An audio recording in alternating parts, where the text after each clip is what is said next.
up? And welcome to the Stand Up and Shout Rock Show with Wisk and Kev, coming to you live from Salisbury Center Studios in Manassas, Virginia on the Wylde Style Network. Yes, sir. Fueled by Monster Energy. Yes. Hey, so it's kind of like we haven't done this in a month. I know. I was thinking about that on the way in. Like it's just you and I tonight. Yep. That's what I mean by we haven't done this. We haven't done that in a month. Nope. And I'm looking forward to it. It's going to be awesome. Got some good stuff planned and good conversation. And it's the eve of the penultimate kick show for us. Yes, exactly. I know. So yeah, tomorrow we're heading up to Dewey Beach to the Bottle Cork to catch kicks with our friend Mr. Salisbury, who's not made the studio yet. Evidently, it's a little too early in his life to get into the studio at 5:42. Yes. Not AM. Not PM. PM. We would not be here at 5:45 AM. No. Those days are long gone. I know, but I feel like we have been interviewing. We have been blessed like over the last month because there's been so many people in and out of this studio. At one point with Daniel Ruin and Age of Ruin, we probably had over a dozen people in this studio where we're sitting and talking. Yes, I hope we're planning to make it larger because it was a little crowded. It was very crowded, very sweaty. So in that way, like it's kind of like cool to kind of pull back and reflect on all that's kind of happened like over the last month because so much has happened in such a short period of time.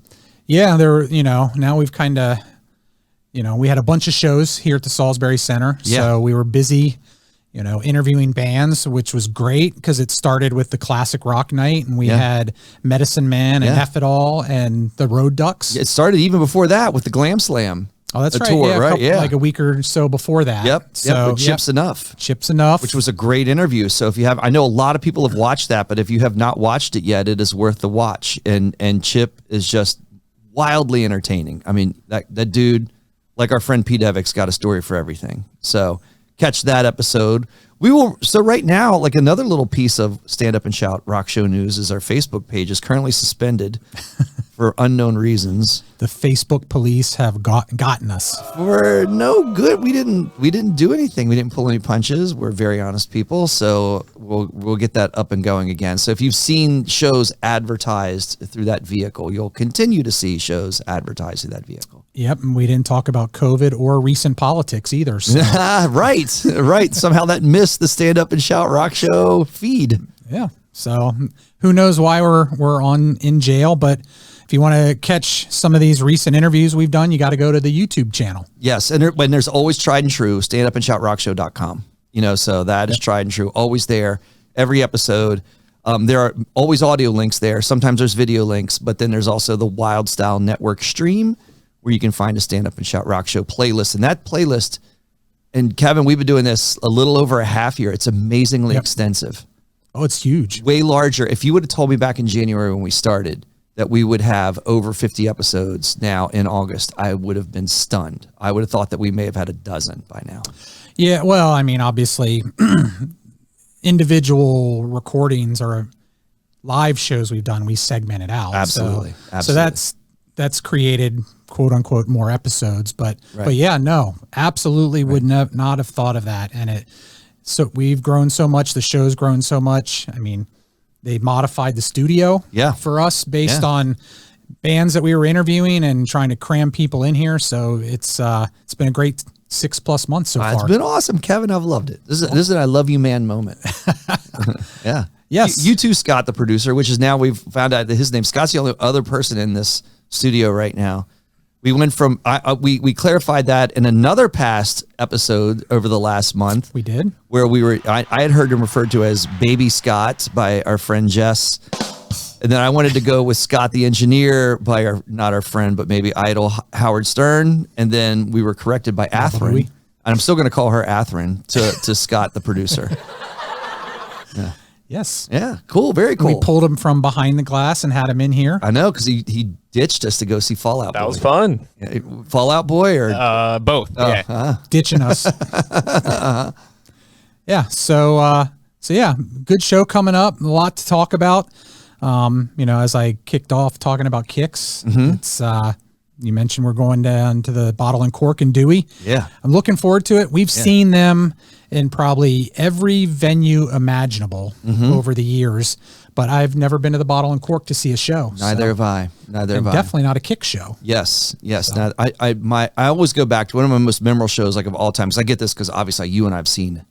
I can't imagine how many shows that we've seen. I can't even begin to count. I mean, we're definitely in quadruple digits very easily, even quintuple digits. I don't know, but I go back to my first Kick show was at the Hagerstown Speedway, and they played out on the back of a flatbed truck, and I will never forget that so long as I live. I just never thought a band could do something like that.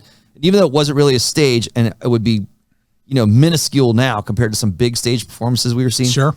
They worked it, and it was amazing, and it was life-changing, obviously, for me, because I'm still remembering it and thinking about it.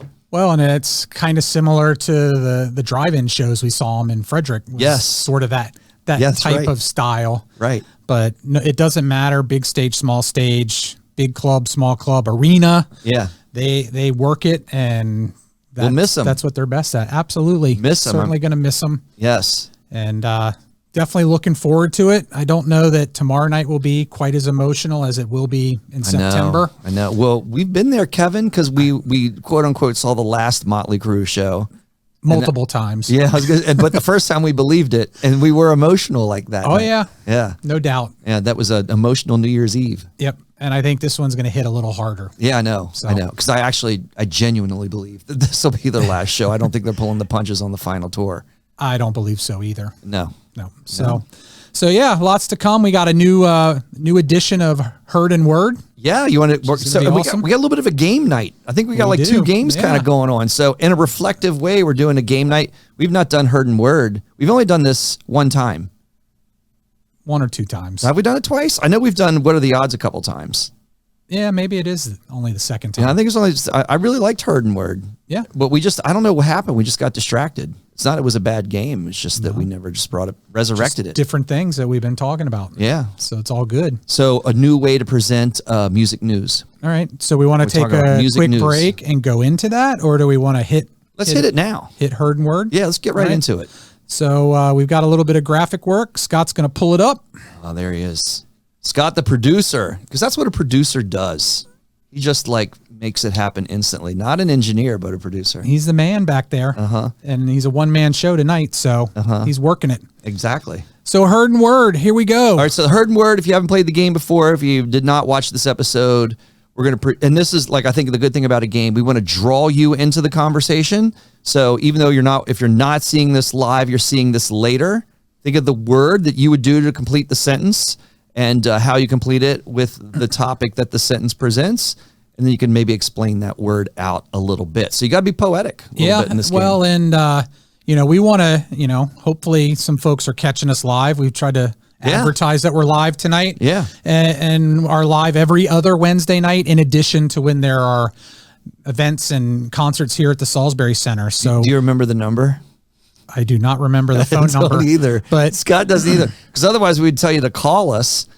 We could tell you if you're watching, because our Facebook page will be running. If you see this on Facebook, you can respond in the comments section. Correct. That's what I was going to say, because obviously we're on Facebook suspension right now, but it's there. So when they let us out of jail, right. We'd love to have comments there. So if you're catching this, on demand or live, comments there. We're also on Instagram. Yes. At Stand Up and Shout Rock Show. That's it. And then also on TikTok. Yes. Stand Up and Shout Rock Show for all of them. Yeah. So definitely drop us some comments, some thoughts. If you agree or disagree with anything we're doing, suggestions for maybe other Heard and Words and some of our other games that we've rolled out here. Yeah. But here we go. Sentence number 1. Okay. So do you want me to read this? Or you want to go for this? You can read it. Okay. Are you afraid of the name? No. Well, okay. So here's my thing, because I'm about to say Lenny, and then it's the last name, and I feel like there's 2 ways to pronounce it. And I've heard both ways from several people, so I don't know how you pronounce it. Killmeister. That's how I've pronounced it. Or is it, I guess maybe I don't know another way from Killmeister. Maybe I'm correct. Killmister? Yes, like Killmeister, Killmister. I mean, I tend to want to go German with Meister, but there's no EI there. Right. Okay, but anyway, we'll go with Killmeister. Lenny Killmeister should feel blank about the enshrining of some of his ashes at the Wacken Open Air Festival.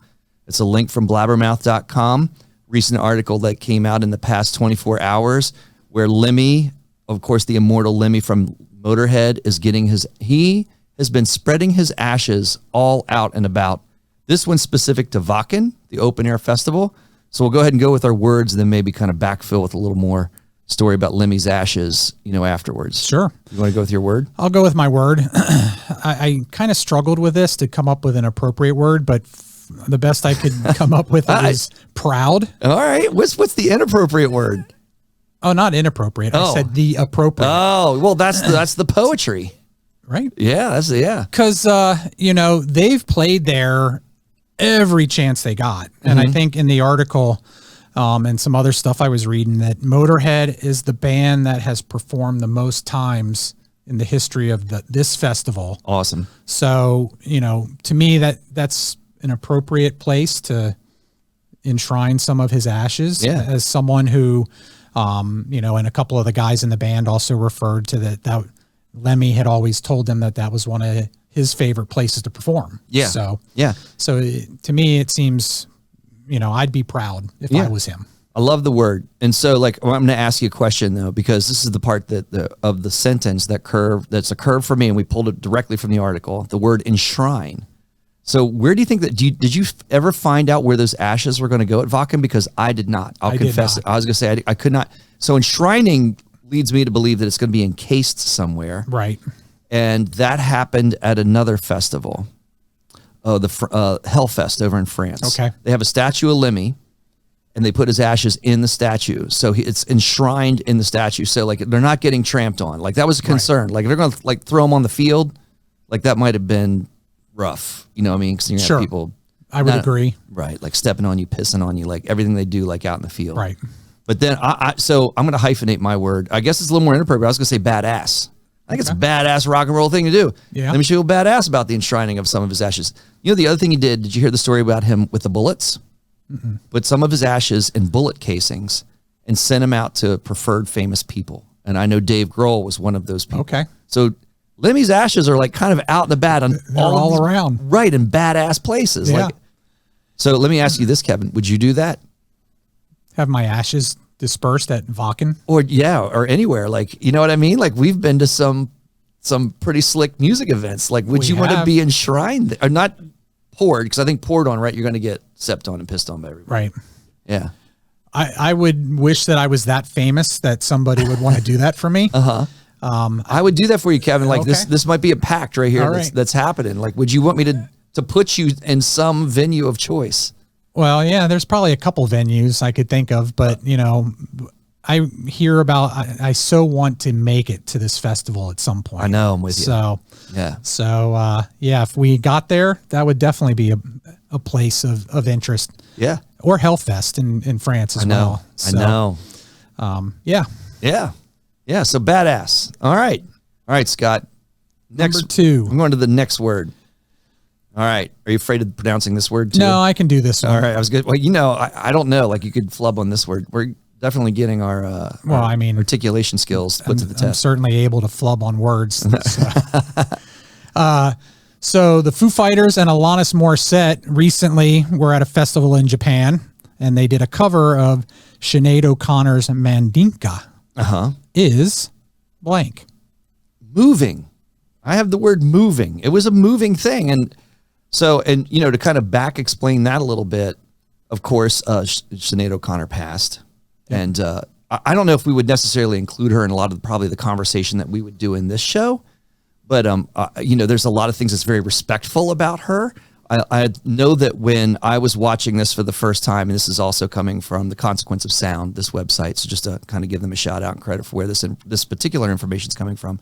But they played the video feed where Alanis Morissette walked out, I think unexpectedly, to the crowd. She described Sinead O'Connor as highly intelligent, deeply empathetic, and way ahead of her time. And I think that's probably an accurate way to describe her as an artist, and somebody that honestly that I do not necessarily regularly listen to, but you just kind of, even to me outwardly, and not being a huge fan, but you listen to her stuff when you hear it, you hear that immediately. And that's amazingly tough to pull off. So. Sure. But poor Foo Fighters, when I say moving, that's been their year of having to do this again and again. Yeah. And I wonder how much they tapped into that type of energy from Taylor Hawkins passing to do this type of tribute. Well, and I was also reading, and it may have been in this article or it might have been another one I was looking at. In the same show, they did another Taylor Hawkins tribute. Oh, okay. And I think, if I remember correctly, they said Shane came on stage. Oh, wow. Played drums again with them. Wow. So in that show, they were they were hitting on. So, and that's going to be the Foo Fighters year, I guess. You know, like that's just what it's going to have to. I mean, that is going to be a part of their grieving process. I agree, and I think we talked about this a little bit with the album when it was released. That it's a very dark album, and I think that's what they were pulling from, and that was what not motivated, but that's how they are grieving through that. And so, yeah, I think, and now they're performing those songs all the time too. So, sure. So I think that's kind of the cathartic piece for them. Ooh, that's a good word. Yes. Oh, is that your word? It is not. Oh, I wish I had thought about that earlier when I wrote it down. Right. When you said that, I was like, shit, I should have thought of that. So for me, my word is fitting. Okay. I thought it was a fitting tribute to Sinead. I thought Alanis sang it very well. Oh, yeah. Sounded very reminiscent of Hard Sinead song O'Connor. to sing. Hard song. Oh, definitely. Yeah. And, I just find it amazing the talent that these guys have. I doubt that was rehearsed. Right. And they just, the times you see them doing, and I would assume most everybody is this way, but the things you see the Foo Fighters doing, like they brought the little kid up on stage and was a guitar player, and they're like, hey, what do you know how to play? He's like, well, I know how to play some Metallica. Right. And then they went right into Enter Sandman and without missing a beat. So, I just think it's amazing that with, little to no rehearsal, they pulled that off, and it sounded fantastic. Heck yeah. Yeah. Good word. Yep. We both should have picked the other word that you spit out like along the way. Yeah. You could have lied and got away with it. Yeah. You're very honest, Kevin. I try to be. All right. Number 3. All right. Halestorm's duet with Ashley McBryde for the song Terrible Things is, okay, so I'm going to reveal my opinion on just this recording. I went with the word soft. Oh. I just soft. And I don't necessarily mean that in a bad way. It's just, I'm a huge Lizzie Hale fan and Halestorm fan. And, we've seen a lot of duets, and obviously now we have 2 questions about duets. So that's a little kind of a purpose to that. It's kind of a duet year, I feel like, in a lot of ways, because we're seeing a lot. And we saw Lizzie Hale's duet with, Chris Daughtry, and. Yep, and I sent that link along to Scott because maybe he'll pull it up at some point, but not yet. But did I ruin something? No. All right. I was going to mention it as part of mine, but okay. yeah, no. So that's I'm going with soft. Like I didn't love the song. I don't hate the song, but the song never had a punch to me. Like there was no it's a ballad. I'll confess that I'm not a ballad guy, and it takes a weird ballad to catch my attention. For lack of better words, like probably an off the cuff type of ballad. And this was very conventional, and there's nothing wrong with a soft song. It was just soft. Well, so there's going to be a little difference here because my word of thought was after watching the video and hearing it, and I've heard the song, but the visuals that came with the song, because it's on their new album. I think my word is awesome. Oh, wow. No, I don't mean soft as an insult. No, I know. I'll say that. Yeah. Because having, obviously we've seen Halestorm numerous times. She definitely hits the hard stuff hard and well. Yeah. And this showed a little bit of range, I thought. Yeah. And it was very reminiscent to me of Temple of the Dog. Oh, that's approach and the back and forth between her and Ashley McBryde. And their voices, how they mesh together in the song. Just totally, as I was watching and listening to the song with the visuals, all of that was reminding me of Hunger Strike. Wow. Okay, so just if you're watching like Kevin and I, this is probably why Lewis wanted us to do, or when I say Lewis, Jeff Salisbury wanted to do this podcast, because this is the type of conversations that Kevin and I just have wherever, not even at a concert, just like when we're eating or something. And this is what I love. Like, now I got to go back and re-listen to that song because I didn't think of it in that context. Yeah. And that's an interesting take on that song. I mean, it's a bold comparison because you know how much I love Temple of the Dog, Chris Cornell, and Soundgarden. That that would be a conversation that we would have outside of this room. It would drive me back to listen to that song. Yeah. Yeah. And then you mentioned the Chris Daughtry duet, which I sent Scott the link to that. So maybe if he's going to pull that up, this is badass. Yes. This is my duet of the year. Yeah. Period. So this is Chris Daughtry and Lizzie Hale doing Separate Ways. Yeah. The Journey tune. And they just kill it in this song. It's on our defunct Facebook feed. Oh, it will be. But same thought between this track as well as Terrible Things. Right. The way that they play back and forth with each other and the range shown in their voices. Yes. I never would have thought that Chris Daughtry and Lizzie Hale could pull this off. Right. You mentioned the vocals, but also the instrumentals. So I feel like it's a really great fresh coat of paint on this song. Yep. Because, not that it's a bad thing, but we were talking about 1983 and, we did our bottoms up. Right. And so this album Frontiers was put out and it almost made my top 10. It was probably like 12 or 13, on that list. And of course, like this song is so synth driven, but they really bring out like a lot of good guitar riffing in this song that to me is very current. Right. And there's a good fresh coat of paint to this song. Yeah. So the whole thing, I work, you work out, we both work out. I work out a lot to this song. The song's a good driving workout song. Yeah, so if you haven't seen it or heard it, I don't know that it's actually been released. Maybe it's on like Spotify, just regular streaming services. Yeah, I stream it. But, obviously the track is up on YouTube with their performance, and I thought it was just kick-ass. Yes, yeah. Thanks for bringing that up, Scott. All right. Next one. Yeah. Nikki Sixx's statement that the crew just don't give a fuck seems blank. Bogus. Bogus. It's completely bogus. I think everything that Nikki Sixx does, he gives that fuck about each and every time, including making the news, that he just doesn't give a fuck about anything anymore, including all the things that we keep talking about, which is Motley Crue. And how he just doesn't care about what people think about him firing McMars or his inclusion of John 5, or if they're going to make music or if they're not going to make new music. I think all of it's very calculated, contrived, and planned. And I think he gives a fuck about each and every statement that he makes to the press. And this is, to me, garnered to draw attention. Yep.